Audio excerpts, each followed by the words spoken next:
हाँ, नमस्कार दोस्तों। अपना क्लास 10th का जो टॉपिक चल रहा था वर्ग की परिधि और क्षेत्रफल, जिसमें प्रश्नमाला 15.1 के 6 प्रश्न आपने सोल्व कर लिए थे। अब प्रश्न संख्या है आपकी 7। एक वर्ताकार खेत पर 24 रुपये प्रति मीटर की दर से बाड़ लगाने का खर्चा 5280 रुपये है। एक वर्ताकार खेत है, इसके चारों तरफ बाड़ लगानी है और इस बाड़ लगाने का जो खर्चा है वो टोटल कितना है 5280 रुपए है। और जो दर है वो कितनी है 24 रुपए प्रति मीटर, यानी कि 1 मीटर की वो 24 रुपए लगेगा। इस तरीके से जो टोटल खर्चा आया है वो कितना है 5280 रुपए है। तो इससे अपने को क्या मिल जाएगा कि मतलब यहां से लेके यहां तक अपनी बाउंड्री कितनी है, जहां तक तार लगाई है, यानी कि यहाँ वर्त है, वर्ताकार है, तो ये क्या होगी परिधि होगी। तो परिधि कैसे निकालेंगे, टोटल जो खर्चा है उसको दर से विभाजित कर दो आप, यानी 5280 अपॉन 24। तो 24 दूनी 48, 4 24 दूनी 48, 220 मीटर क्या आ गई आपकी परिधि आ गई। अब क्या बोला है कि यदि इस क्षेत्र की 0.50 रुपए प्रति वर्ग मीटर की दर से जुताई करनी है तो खेत की जुताई कराने का खर्चा ज्ञात करो। अब इस खेत के अंदर क्या करनी है, जुताई करनी है, और जुताई करने का खर्चा कितना है 1 वर्ग मीटर के वो 0.50 रुपए ले रहा है। तो इस तरीके से जुताई करने में खर्चा कितना आएगा वो अपने को निकालना है। तो देखो इस खेत में जुताई करनी तो इसका क्षेत्रफल निकालना पड़ेगा, और क्षेत्रफल वर्ग का होता है पाई आर स्क्वायर, यानी कि आपको आर ज्ञात करना है। तो देखो यहाँ परिधि कितनी होती है 2 पाई आर कितनी दे रखी है 220। 2 पाई का मान 22/7, आर बराबर 220।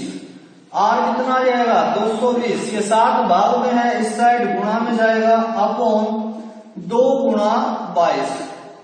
तो 22 एकम 22 कर दिया, 2 पंजू 10। आपकी त्रिज्या आ गई 7 पंजू 35 मीटर। ये आपकी क्या आ गई त्रिज्या आ गई। अब त्रिज्या आने के बाद में क्या निकालेंगे, क्षेत्रफल निकालेंगे। वर्ग का क्षेत्रफल कितना होगा पाई आर स्क्वायर। पाई का मान 22/7, आर है आपका 35 और ये भी आपका 35।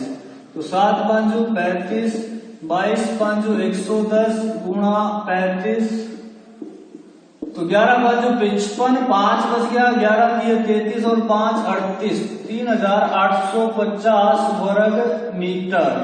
ये कितना आ गया वर्ग का क्षेत्रफल आ गया। तो 1 वर्ग मीटर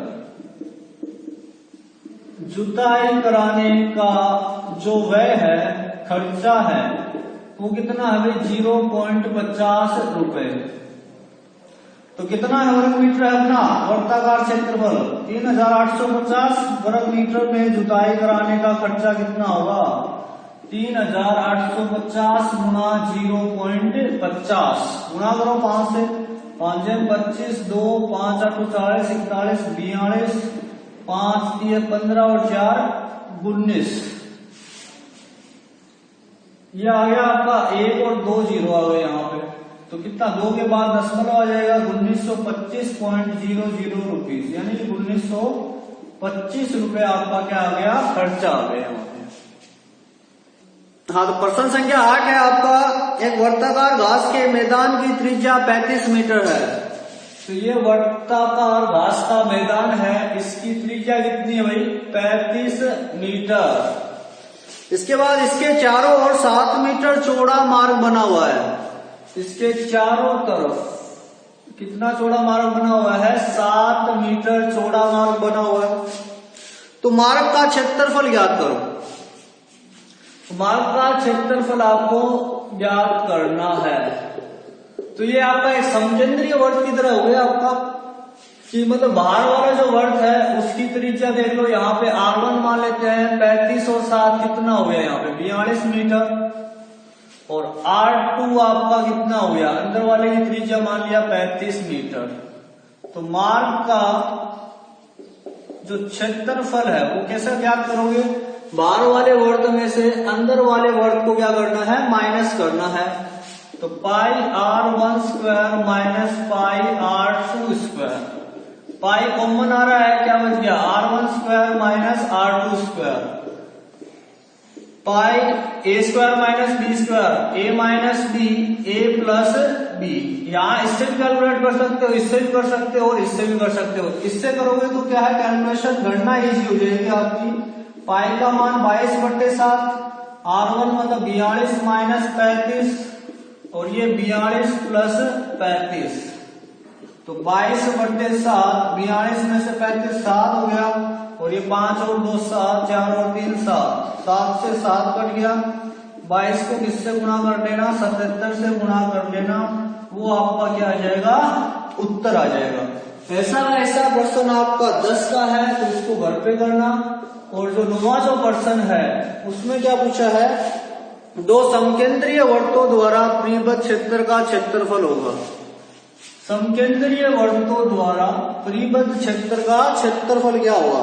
तो देखो इसमें बाहर वाले की त्रिज्या बड़ी R दे रखी है, छोटे वाले की R दे रखी है। तो बाहर वाले वर्ग का क्षेत्रफल माइनस अंदर वाले वर्ग का क्षेत्रफल, पाई कॉमन आ गया, क्या बच गया? r square minus r square, pi a square minus b square, a minus b, a plus b। ये आपका उत्तर है। तो ये प्रश्नमाला आपकी 15.1 कंप्लीट होती है। तो देखो प्रश्नमाला 15.1 कंप्लीट हो चुकी है। 15.2 में आपको क्या सीखना है? सबसे पहले बेसिक कॉन्सेप्ट सीखना है इसका कि वर्गखंड और त्रिज्यखंड दो टॉपिक है। त्रिज्यखंड सबसे पहले सीखते हैं, क्या होता है त्रिज्यखंड? त्रिज्या में मतलब किसका नाम आ रहा है? त्रिज्या का। खंड में मतलब आ रहा है टुकड़ा, मतलब त्रिज्याओं से घिरा हुआ खंड। तो जैसे ये वर्ग है और ये आपका केंद्र है, ये आपकी त्रिज्या हो गई, ये आपकी त्रिज्या हो गई। तो ये त्रिज्या r मान लिया मैंने, ये भी r हो गया आपकी, और ये a और b पॉइंट मान लिया। अब दो त्रिज्याओं व चाप के द्वारा घिरा हुआ भाग क्या कहलाता है? त्रिज्यखंड कहलाता है। दो त्रिज्याओं व चाप द्वारा काटा गया भाग या क्षेत्र बोल सकते हो, काटा गया क्षेत्र क्या कहलाता है? त्रिज्यखंड कहलाता है। तो यहाँ पे एक तो ये खंड बन रहा है और एक आपका खंड बन रहा है, ये दो खंड बन रहे हैं। तो ये छोटा है इसीलिए इसको बोला जाता है लघु त्रिज्य खंड बोला जाता है, और ये बड़ा है इसीलिए इसको बोला जाता है दीर्घ त्रिज्य खंड। अब देखो इसके अंदर, और ये जो चाप है इसकी लंबाई को मैंने L से निरूपित किया, तो इसको बोला जाता है चाप की लंबाई। अब इसके सूत्र सबके पढ़ने हैं आपको। ये बना दिया मैंने वर्ग, ये केंद्र हो गया। इस चाप के द्वारा केंद्र पर बना कोण थीटा मान लिया। ये त्रिज्या r है, ये भी त्रिज्या r है। तो सबसे पहले जो सूत्र है वो किसका बनाएंगे? चाप की लंबाई का। अब लंबाई किसका भाग है? ये देखो n किसका भाग है? पूरे वर्ग की परिधि का भाग है। तो वर्ग की परिधि कितनी होती है? 2 पाई r होती है। लेकिन अपने को तो यहां तक निकालनी है लंबाई, तो ये जो कोण है ये कितना है? थीटा है, और पूरा कोण कितना होता है? 360 होता है। तो कितना होगा ये कोण? 360 का थीटा भाग होगा, मतलब थीटा बाय 360। तो ये सूत्र बनता है चाप की लंबाई का 2 पाई r थीटा बटे 360। पहला सूत्र ये हुई चाप की लंबाई। दूसरा सूत्र है आपका लघु त्रिज्य खंड का क्षेत्रफल। लघु त्रिज्य खंड का क्षेत्रफल आ गया। क्षेत्रफल वर्ग का होता है पाई r स्क्वायर, और किस भाग का निकालना है? इस भाग का। तो ये कौन सा है? Theta by 360। ये हो गया। इसका ही दूसरा सूत्र आप निकालोगे तो देखो, इस अगर चाप की लंबाई के रूप में, तो देखो 2 पाई r थीटा है तो 2 की जरूरत है। यहाँ पे 2 से गुणा भाग कर देता हूं मैं। r स्क्वायर को मैंने लिख लिया r गुणा r थीटा बटे 2 गुणा 360। तो देखो 2 पाई आर थीटा बाय 360, ये क्या बन गया L। तो क्या रह गया, 1/2 रह गया, L रह गया और 1 रह गया R रह गया। दूसरा सूत्र लघु त्रिज्या खंड का ये है। ये कब लगाना है, जब त्रिज्या और कोण दे रखा हो। ये कब लगाना है, जब चाप की लंबाई और त्रिज्या दे रखी हो। तीसरा जो सूत्र है वो क्या है, दीर्घवृत्त खंड का क्षेत्रफल। दीर्घवृत्त खंड का क्षेत्रफल वो क्या होता है आपके, यानी कि पूरे वर्ग के क्षेत्रफल में से इसको घटा दो तो पूरे वर्ग का क्षेत्रफल पाई आर स्क्वायर होता है माइनस, और लघु वर्गखंड का लघु त्रिज्या खंड का होता है पाई आर स्क्वायर थीटा बटे 360। एक तो इससे निकाल सकते हो। दूसरा सूत्र, तो ये कोण कितना हो जाएगा, पूरा 360 है, थीटा ये है तो 360 माइनस थीटा, यानी कि ये 60 होगा तो ये कितना होगा 300 होगा। तो दूसरा सूत्र पाई आर स्क्वायर, ये कौन सा भाग हो गया, 360 माइनस थीटा बटे 360, ये आपका हो गया दूसरा सूत्र। तो इससे भी निकाल सकते हो, इससे भी निकाल सकते हो। तो एक तो चाप की लंबाई का ध्यान में रखना है, एक लघु त्रिज्या खंड का क्षेत्रफल ध्यान में रखना है, दो सूत्र है, और एक दीर्घवृत्त खंड का क्षेत्रफल आपको ध्यान में रखना है। हाँ, तो अब अपना टॉपिक है वर्गखंड। तो वर्गखंड का क्षेत्रफल आपको ज्ञात करना है। तो सबसे पहले आपको पता होना चाहिए वर्गखंड होता क्या है। तो देखो, जीवा व चाप द्वारा अंतरित क्षेत्र, ये जीवा हो गई, दो बिंदुओं को वर्ग के किन्हीं भी परिधि पर स्थित दो बिंदुओं को मिलाने वाली रेखा जीवा होती है, और सबसे बड़ी जीवा क्या होती है, वर्ग का व्यास होता है। अब ये जीवा है, इसको दो भागों में विभाजित कर रही है, एक तो ये छोटा है और एक आपका क्या है, बड़ा है भाग है। तो छोटे वाले भाग को बोला जाता है लघु वर्गखंड, और बड़े वाले भाग को बोला जाता है दीर्घ वर्गखंड।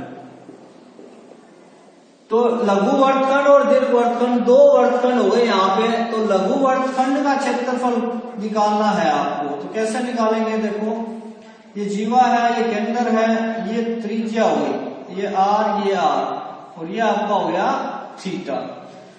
इसको नाम दे दिया ओ, ये ए और ये बी। तो ये नॉर्मल कैसे निकालते हैं, ये यहां से लेके यहां तक पूरा क्या है, त्रिज्या खंड है, क्योंकि दो त्रिज्या है और ये आपका क्या है, चाप है। तो त्रिज्या खंड में से इस त्रिभुज को हटा देते हो आप, तो किसका क्षेत्रफल दिख रहा है आपको, वर्गखंड का क्षेत्रफल दिख रहा है। तो लघु वर्गखंड का क्षेत्रफल, लघु वर्गखंड का क्षेत्रफल कैसे ज्ञात करना है, त्रिज्या खंड का क्षेत्रफल माइनस त्रिभुज AOB का क्षेत्रफल। अब त्रिभुज आपके अलग अलग आएंगे, जैसे यहाँ पे 60 डिग्री का दे देगा, 90 डिग्री का दे देगा, 120 का दे देगा, 30 का दे देगा। तो इस प्रकार से त्रिभुज का क्षेत्रफल निकालने में आपको दिक्कत आएगी। तो इसका जो डायरेक्ट जो सूत्र है आपका, सीधा सूत्र आपका क्या है, पाई आर स्क्वायर थीटा बटे 360 minus half r square sine theta. आपको ये ध्यान में रखना है और इसी से आपको क्या करना है, सोल्व करना है किसका, लघु वर्गखंड का क्षेत्रफल।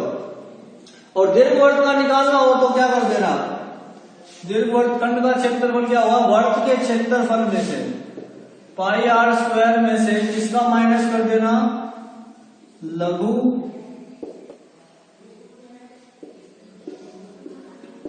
वर्गखंड का क्षेत्रफल क्या करना है, माइनस करना है। ये दीर्घ वर्गखंड का क्षेत्रफल होता है। तो आपको एक लघु वर्गखंड का और एक दीर्घ वर्गखंड का दोनों क्षेत्रफल आपको ध्यान में रखने हैं। और एक इसमें नोट लगाने वाली बात क्या है, ये घड़ी है आपकी। सबसे पहले बात करते हैं मिनट की सुई की। ये मिनट की सुई यहां से लेके यहां तक घूम के आएगी तो मतलब 1 घंटा हो जाता है यहाँ पे। 1 घंटे में ये कोण कितना बना लेगी भाई, 360 डिग्री। अब एक घंटे में होते कितने हैं 60 मिनट, तो 60 मिनट में भी 360, एक मिनट में कितना बनेगा 360/60, 0 से 0 बन गया, 6 डिग्री का कोण बन गया। तो आपको नोट करके ये लिखना है कि घड़ी के मिनट की सुई 1 मिनट में 6 डिग्री का कोण बनाती है। 1 मिनट में 6 डिग्री का, तो 15 मिनट में 15 6 90, किसी का भी पूछे 15 मिनट का, 10 मिनट का, 20 मिनट का, सब निकाल सकते हो इससे आप। अब आगे घंटे की सुई की बात की जाए तो घंटे की जो सुई है, ये घड़ी है, ये घंटे की सुई है।